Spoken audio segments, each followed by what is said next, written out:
Welcome to the 6th season of Faith and Sustainability, a podcast where we continue to explore how our faith traditions call us to care for our common home. I'm Leonard Robinson, your host and tour guide, and together we'll dive into inspiring stories, thought-provoking conversations, and the wisdom that guides us in protecting our common home. And hey, everybody, I'm Kat Doyle. I'm your co-host. I do want to remind everybody that this podcast is made possible through the very generous support of Jamie Lanier, the Varlama Family Foundation, Georgia Interfaith Power and Light, St. Francis Services, and Semco Atlanta. Just remember, it's their dedication to this important issue that allows us to continue to have this conversation. So, Leonard, who are we joining on our journey today? Well, Kat, all the way from Wisconsin, we welcome the Sisters of Holy Wisdom Monastery, whose care for creation is both spiritual and practical. Now, we have a group with us today. There are several of you joining us. Maybe real quickly, just kind of tell us, let's go with who you are and maybe how long you've been doing this work. I'm Joanne. I'm the elder of the sisters. I've been here for 70 years, almost as long as the sisters, and have been here. And I am very happy to be always mentioned in Care for the Earth. I'm Sister Lynn. I've been here 25 years. I'm the current prioress of the community, and I'm really glad to be on your podcast. I'm Mary David Walgenbach. I've been here 64 years, and we're a small community. I served as a prioress for 43 years. I'm Evelyn Cheruta. I've been here for almost 7 years, and I'm the youngest in the community. I have to tell you, there is a lot of wisdom here. I'm kind of trying to figure out where to start with this. Perhaps, Joanne, you said you've been around almost as long as the sisters have been around. Have you been doing this work that long? And when and how did you get into environmental stewardship? Well, it began so naturally, Kat, because when you move to a place, you look around and you say, oh, we could plant some trees here, or we could do this, or we could do that. And if you come from an Iowa farm, where I come from, and my dad would say, we take care of the land, we don't own it. Well, I never could understand that because I was sure we owned it. But in his respect and love for the land, I picked that up with the rest of my family. And so it's been a continuous uncovering of what can we do for the land and what does it do for us. And it does way more for us than we do for it. And I could go on about its beauty and its adaptability and how much it brings people in and how inclusive they feel when they can help, all those kinds of things. But I realize that each of the sisters has a little different approach. And so I don't want to take all the time. Well, thank you for that amazing introduction. I do love what you said. But now I want to go to the other side. Let's go to Evelyn. You've been here about 7 years. Did you come for some of the same reasons, or is your story very different? Yeah, I come from Kenya. And back in Kenya, I was a sister in one of the Benedictine communities. And the two sisters, Sister Mary David and Sister Joanne, used to come there. And that's how I came to be connected to this monastery. So I came here to join the sisters. Any particular focus that you have that you're doing there? No, I'm just I'm helping the sisters. It's a small community and most of the sisters now are growing they are not able to do much of the work. So, sometimes it's very tricky being a young sister You are being swayed from one side to the other because you are still, yeah. Yeah, 70 years, 64 years. You're just the baby in this group. Yes. So what about the others? Tell us a little bit about how the rest of you got involved in this and really what your work is. What are you doing out there? Well, I came to the community 25 years ago, and I was drawn by our prayer, by our ecumenism and the environmental work. I grew up taking care of gardens with my mother and the yards, and I love to be outside. So since I've been here in the last 25 years, I've helped seed the prairie that we have now, 130 acres of prairie. And we also manage another 60 acres that we sold to the county. So we're managing 190 acres of prairie. And included in that is some acres of oak savanna, which is a prairie with oak trees planted apart. You know, I don't know how to say it. It wouldn't, it's prairie with oak trees planted around on it, as opposed to a woods.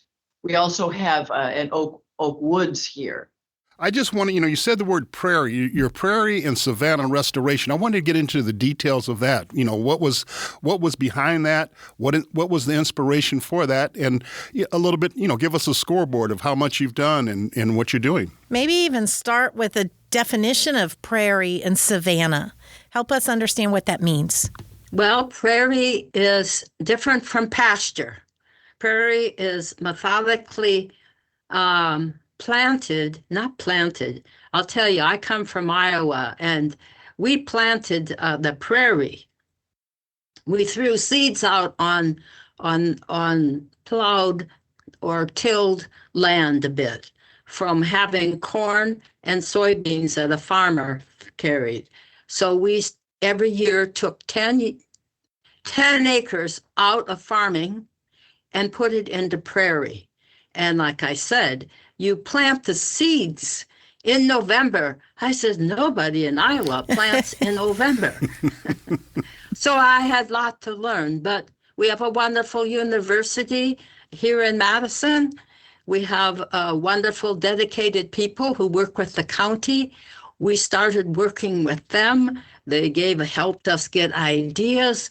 We joined the Prairie Enthusiasts, where this is a number of people who have developed prairie. And once you get into the system, it is always changing and offers so much beauty, so much diversity, so much care for how the water, it doesn't just run off the prairie, because the prairie plants have roots that are very deep. And so the water seeps down. And one thing, when we were doing some fundraising for helping with this, Ducks Unlimited said, oh yeah, we'll give you some money to build 2 berms. Okay, so to gather the water, and that the ducks would come there, and then, Ducks Unlimited likes to shoot ducks. Well, anyway, so it took a couple of years, but just little puddles gathered. And after 5 years, there was no water in the berm because the prairie plants were growing and they suck up the water. And so instead of going off of our land under the road into Lake Mendota, it stops in our prairie land because prairie loves water. I want to add that we get so much encouragement in Madison because people are very concerned about the environment, about the lakes, the quality of the lakes. And when we announced that we were taking the land around us and putting it into prairie, we were looking for people to help us seed the prairie. 100 people showed up to help us plant it. And so it's that kind of enthusiasm too that supports us. So one of the questions that comes out of that, I heard you to say that you were taking 10 acres at a time out of farming and turning it into prairie. So does that affect farming and food production if we're focusing on prairie and taking away from farming? The farmer was very understanding because he's also sensitized to caring for the lakes. And, we had maybe 30 acres in farmland. And so our choice was to look with the help of laymen and women and the university and Dane County all helped us to see that this is the important thing our land can do. It's we're not farming 1,000 acres and taking people's food away. We're caring for the land as it was, and it's a bit hilly.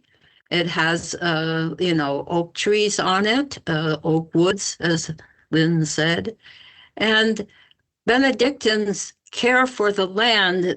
That's because they're a community, and they make a living off of the land in the 6th century, etc. And they taught farming skills to the people. They were the first ones to build cisterns and gather the water, etc., etc. So there's value, important values in caring for the land. Well, the land, the most important value where we live is to care for the big, large lakes that surround Madison, 5 lakes. So, and the runoff from the larger portions of farmland, is very significant for the lakes. It sounds like then that runoff, which could be a problem, you all have turned that runoff into water for your thirsty prairie plants. So you're addressing some of those issues. Right. Now, is there a difference between prairie and savanna? Are those different things? They're actually, the only difference is that savanna includes oak trees interspersed in the prairie. And it may have a little bit different mix of prairie plants, but otherwise prairie is consisted of tall and short grasses. Like the grasses can be 8-9 feet tall, and what's called forbs or flowering plants that are hardy. They can endure drought as well as a lot of water. So it's the plants that were native to Wisconsin before it was settled. What's the impact in some of the wildlife there? How are they impacted or benefited? Right. We just heard recently that since we have restored prairie and oak savanna, there are 4 species that we have seen come back here who are endangered. There's a bumblebee that's endangered. There is the red-headed woodpecker has come back since we restored the savanna. There is butterfly, the fritillary, one of the fritillary butterflies that is endangered is back, and there's a fourth creature that I can't think of right now. So the endangered species are coming back, and bees, of course, are supported. The bee population is threatened, and we have various kind of bees on the property, and lots of birds, mammals also. So it's helping. We're in a little corridor in the north section of Madison of environmental sensitive areas. There's a state park. Governor Nelson State Park is across the street from us. Down the street is Pheasant Branch Conservancy, and we're on a bird flyway also.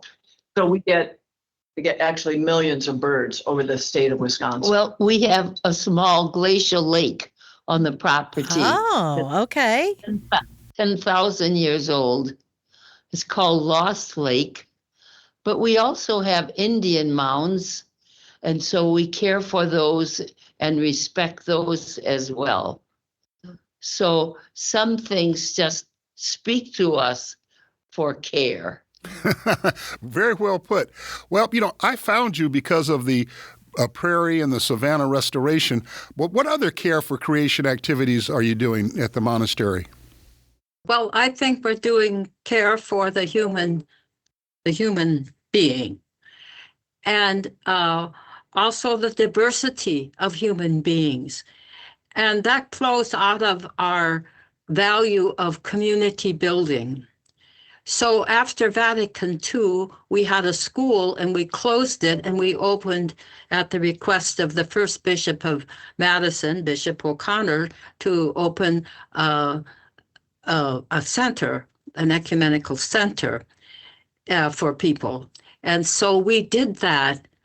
And for 15 years, we had the the ALCA and the LCA, as well as Missouri Synod, come and use our center for 5 weeks as they were learning to be missionaries.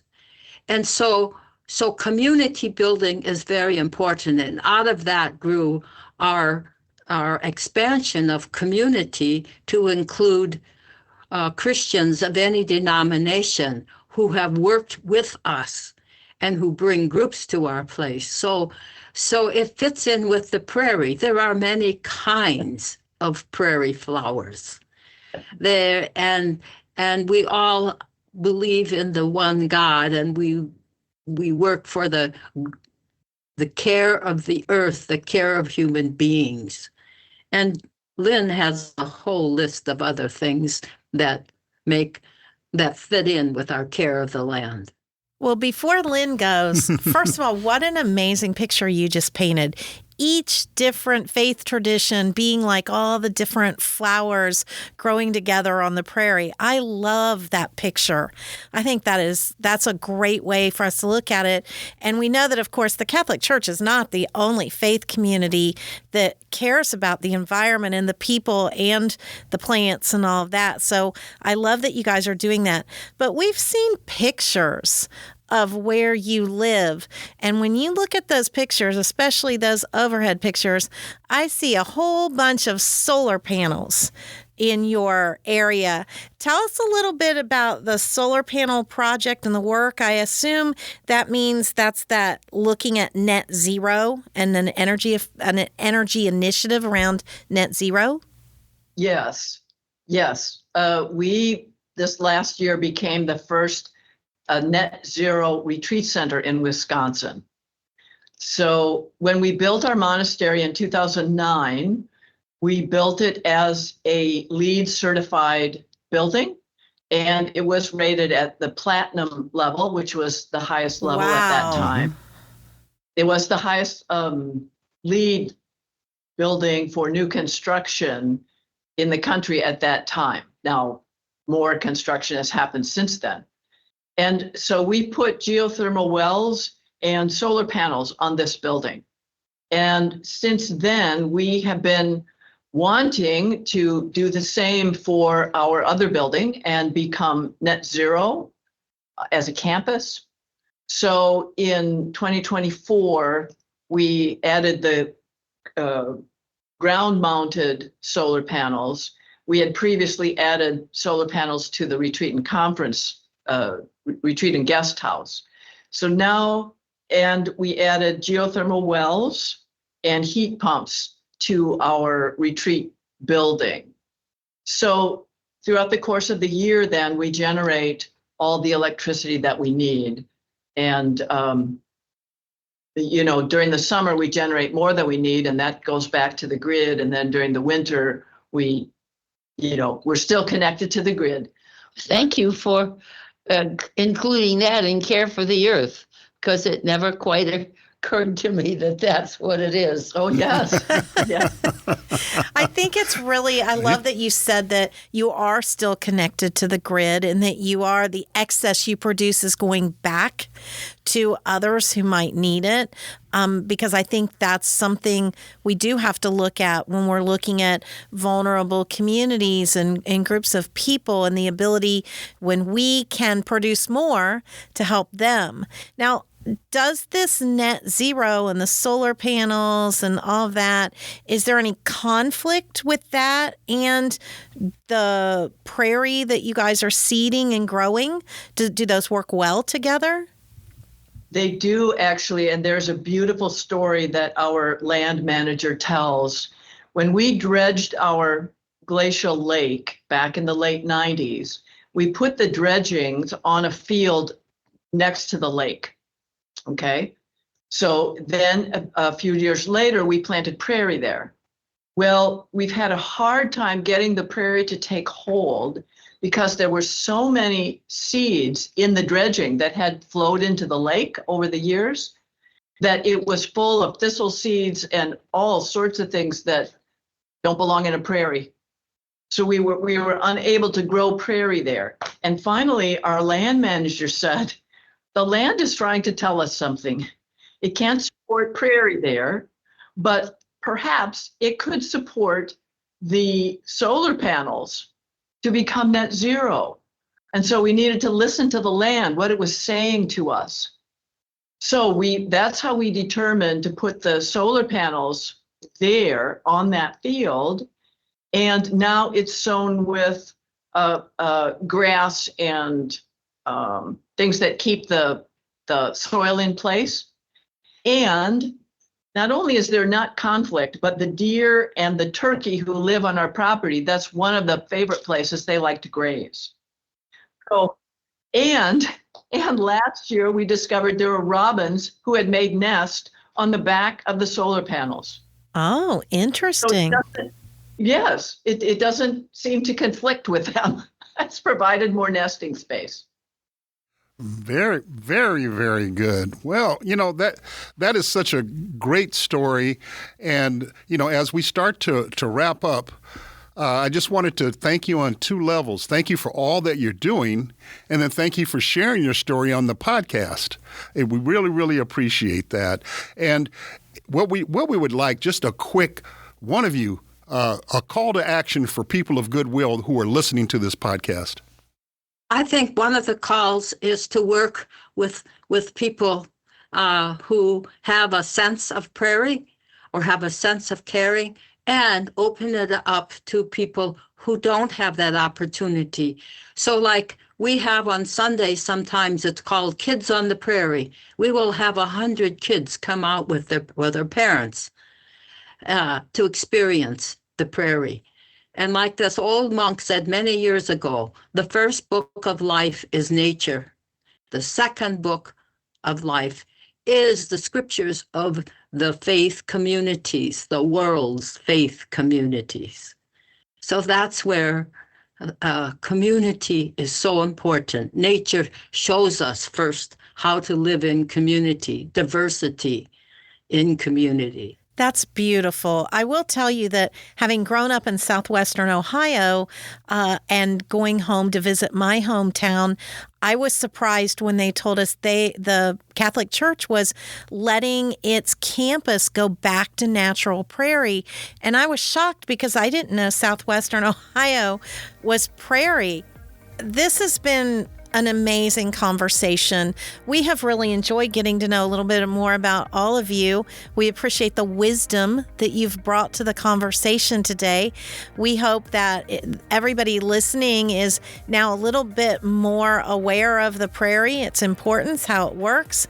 But we're out of time, so we have to say goodbye for today. But again, thank you so much for being with us. We invite you to come and visit us and to see our prairie, and for the people who are listening to come also. Oh, well, thank you. Thank you. Might just take you up on that. You might see Kat in that area. I might be knocking on the door. Okay. To our listeners, if you want to hear more cool stories like that, stay connected with us on social media and share your thoughts using the hashtag faith and sustainability. And as always, we remind you, please like, subscribe, and consider leaving a review, because we really do want to know what you like about this and what types of programs you want us to bring in the future.